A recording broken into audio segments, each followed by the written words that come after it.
Hi, ನಾನು mini vlog upload ಮಾಡಿದೆ ತುಂಬ ದಿನ ಆಗೋಯ್ತಲ್ವಾ.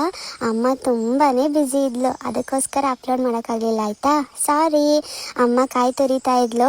ನನಗೆ ಅಂಬೆಗಾಲು ಇಟ್ಕೊಂಡು ತೆಳ್ಕೊಂಡು ಹೋಗಿ ಕಾಯಿ ತುರಿ ಎಳಿಬೇಕು ಪ್ಲೇಟನ್ನು ಅನ್ನೋದೇ ಆಸೆ ಆಗಿತ್ತು.